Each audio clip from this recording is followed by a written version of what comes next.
does Jaws make you love sharks? It had that effect on commenter MC Vinay, who said, my very first memory in life was watching Jaws with my dad. We both love sharks to this day. Which, sorry MC, is just a little confusing. It's like coming away from Marriage Story and loving Divorce, or coming away from Lady Bird and loving that awful guy she dated.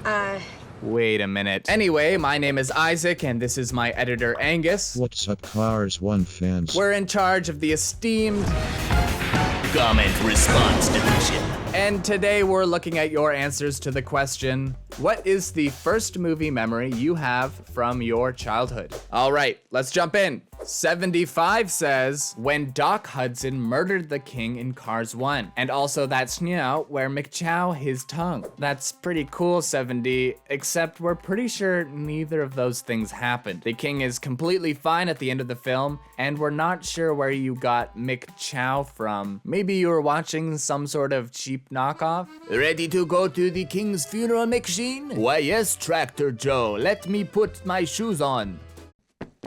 Anyway, on the subject of Cars, Diamond Cruncher says, I remember watching Cars all the time. It was my all-time favorite movie. I'd have to say I watched it about 50 times. Haha. Wow, 50 times, that's a lot of times to watch Cars. If my calculations are correct, that means you've seen Mater say, my name is Mater.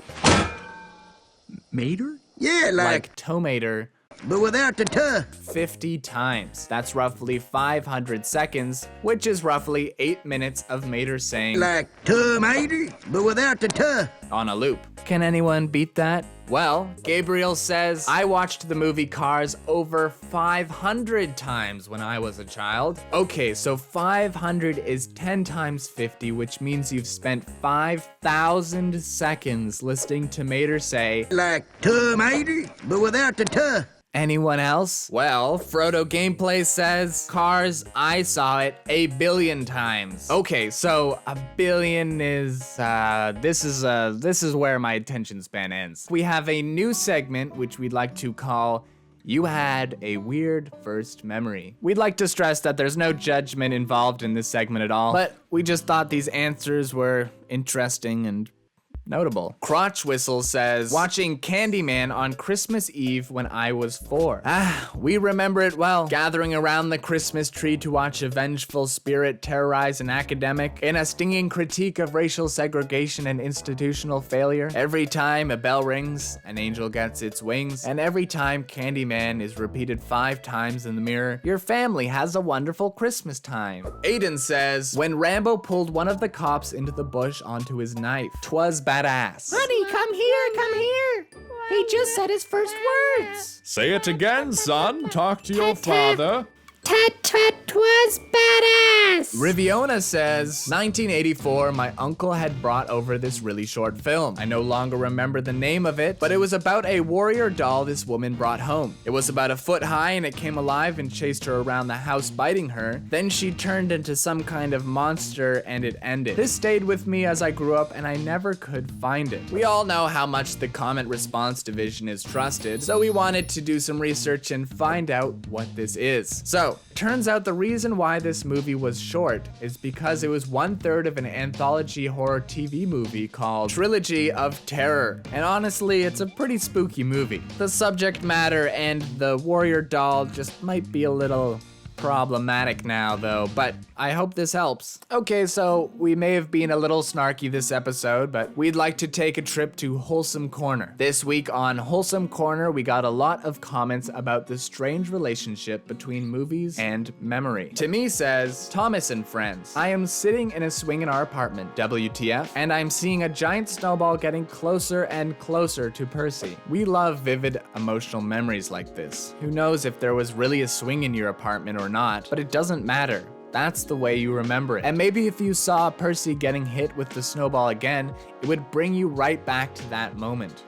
Or maybe it wouldn't. Sometimes you'll see a movie and have a vivid memory from it, but the movie plays out differently than how you remember. The movie didn't change, but your understanding of it did.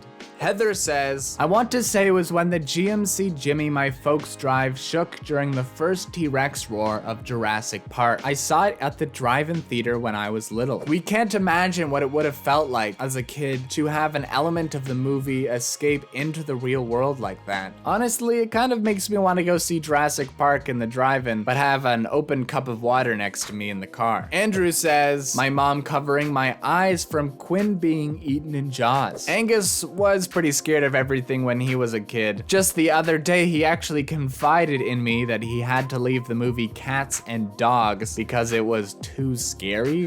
Which is pretty embarrassing. But being scared, especially in a kid-like way, can be beautiful. We love the feeling of watching a movie through your fingers because even though you're scared, you have to know what happens. And a lot of our favorite horror movies make us feel that way.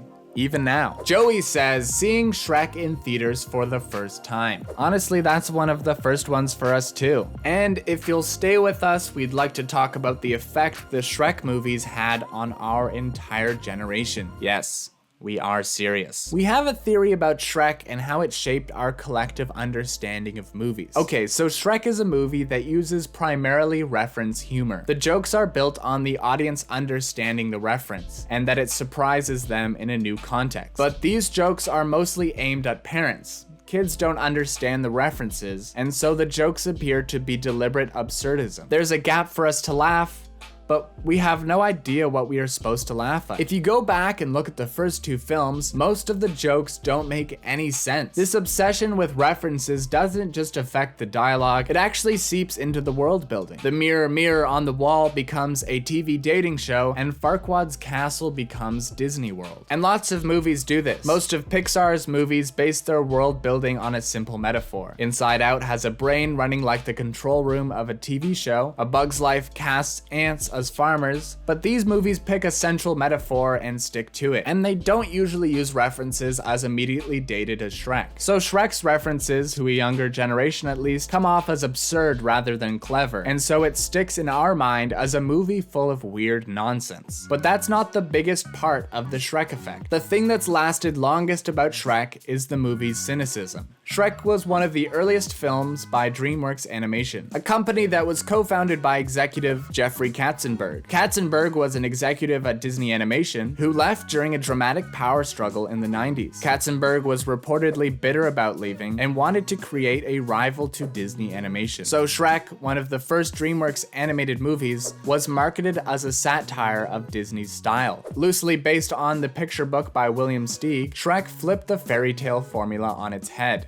Instead of a beautiful princess and handsome prince, the main characters were ogres. Instead of an elegant steed, Shrek had a donkey. There were movies that referenced other movies before Shrek, and even movies that did it in a mean-spirited, cynical way, like Scary Movie, or to a lesser extent, Scream. These movies operated on the idea that if they could identify a trope in a movie, they were automatically smarter than the movie itself. And this idea grew increasingly popular, and it was adopted into more and more comedies. But Shrek was the first time it made its way into a children's film. There was a Lindsay Ellis video titled Rise of the Eyebrow that detailed DreamWorks' use of this idea. She's since deleted the video, but it was about the raised eyebrow expression on every DreamWorks poster. This expression implied that these movies were a little smarter and more adult-oriented than other family films. But most of their movies weren't smarter, they would just stop every once in a while to reference something or point out a story trope.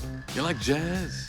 And this trend continued in movies aimed at our age group until the formula was perfected by Marvel. Marvel movies are superhero movies, but they also constantly point out the tropes of superhero storytelling. This approach was fresh at first, but in our opinion, it has started to become a little stale. It's also unfortunately worked its way into a lot of online film criticism, where noticing a trope in a movie is considered the same thing as criticizing it. In reality, movies sometimes use tried and true rules of storytelling to tell a better story. Shrek isn't to blame for all of this, but I think the fact that all of us saw it so young definitely had some influence. Eventually though, the joke was on Shrek. These days, no one references that movie except as a joke itself. We remember the title, the funny voice, and a couple famous lines, but that's about it. Shrek may have been intended as a clever movie full of topical references, but in time, it has become the ultimate punchline. Wait, what was this video even about again? Movie memories? Watching the movie Wizardly Place the movie or something like that. Anyway, that's our video for this week. If you want to leave us a comment, go to the Screenrant Channel Page and click on the Community Hub. Maybe you'll end up in one of our videos. And remember to subscribe to Screenrant for more Shrek-based cultural criticism. Also, if you watched the video this far, please write scomp bom bom bom in the comments below. No one will understand, but I will chuckle in my room alone when I'm reading these comments later. I'll go, good one. That'll be me. I'll be going, oh.